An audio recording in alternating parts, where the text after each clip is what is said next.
ئەمڕۆ لە پەرلەمانی بەغداوە بڕیاری بە پارێزگابوونی شاری هەڵەبجەدرا.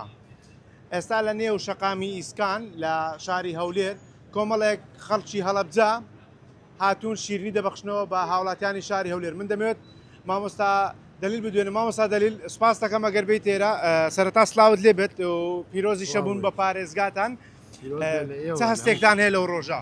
ئەم ڕۆستێکی خۆشە، ئێمە وەکو هەڵەبجەی دڵخۆشین و ئەمڕۆ حەزمان کرد دڵخۆشیەکەمان لەگەڵ خەڵکی هەولێرا بەشکەین. ئێمە لە هەڵەبجەین و لێرەین، ئەوش بۆەوە گەڕێتەوە ئێمە تاریخێکمان لەگەڵ خەڵکی هەولێرا هەیە، لە ناخۆشیەکان هەولێریەکان لەگەڵمان نابوون. ئەمڕۆ پێمان خۆش بوو ئاهەنگی بە پارێزگابوونی هەڵەبجە لەگەڵ هەولێرەکان بگێڕین. خۆشحاڵ بووین کە ئەمڕۆ لە هەولێرەکان پیرۆزبایان لە ئێمە کرد، ئێمە پیرۆزبایمان لەوان کرد.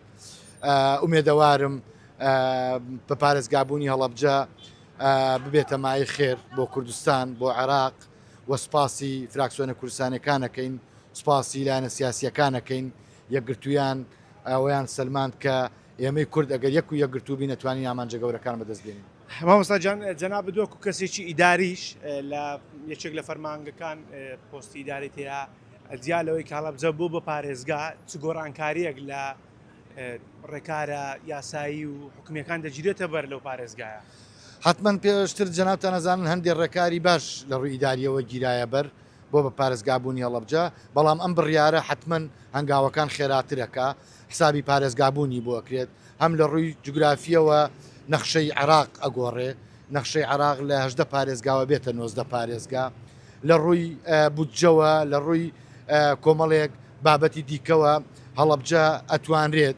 و ئومێدەواریشم حکومەتی عێراق، حکومەتی هەرێمی کوردستان، چکە هەڵەبجە بە حکومەوەی سەرسنوورە، پارێزگایەکی چەپەکە، پێویستی بە کرانەوە ئەبێت، پێویستی بە بنیادنانەوە ئەبێت، پێویستی بەوەیە کە دەواازەی بۆ بکرێتەوە.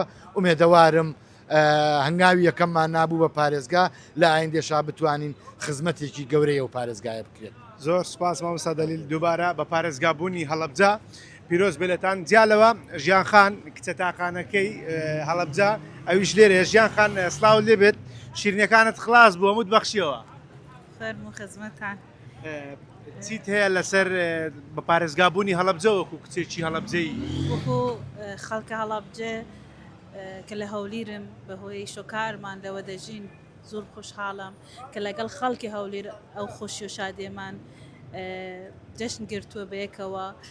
سوپاس بخوای گەورە، سوپاس بوو یەکگرتووی هاودەنگیە فراکسیۆنە کوردیەکانەوە هەموو کەسانە هەوڵوماندبوونیان ئەنجامی هەبوو بەمان ئێمە توانیمان بگەین بەو ڕۆژە خۆشە کە ئینشاڵڵا بێت خێر و بەرکات بۆ هەموو خەڵک و بە تایبەت بۆ هەڵەبجەیەکان. ژیانخان هەڵوێستی خەڵک چۆن بوو بەرامبەر بە پارێزگابوونی هەڵەبجە لە شاری هەولێر؟ وەڵا خەڵکی هەولێر لە هەموو کاتۆ لە هەموو ساتەکان صاحب مووقف بوون. ئەو کاتێکە لە خەڵکی هەڵەبجە قۆماوە ئەوەن صاحب مووقف بوون. ئێستاش لە شادی و خۆشیەکانمان لە یادە سالیادێکی میابارانی هەڵەبجە لە هەر کاتی کێمە پێویستمان بە هەرچی بوو بێت صاحب مووقف بوون و هەموو کات ئێستش لەگەڵ ئێمە لەناو بازاری ئیسکان جشنیان گرت و زۆر خۆشحاڵ بوو. منش خۆشحاڵ دەست خۆش بێت ژیانخان. ئەوەی جێتان لێ بۆ قسەی ژیان کچە تاقانەکەی هەڵەبجە و چکلێتێکی بە من بەخشی لە ڕۆژی بە پارێزگابوونی هەڵەبجە لە شەقامی ئیسکان ئەوان شیرنیان بەخشی و کۆمەڵێک هاوڵاتی سنووری پارێزگای هەڵەبجەن لە شەقامی ئیسکان ویستیان خۆشیەکانی خۆیان لەگەڵ خەڵکی هەولێردا بەش بکەن.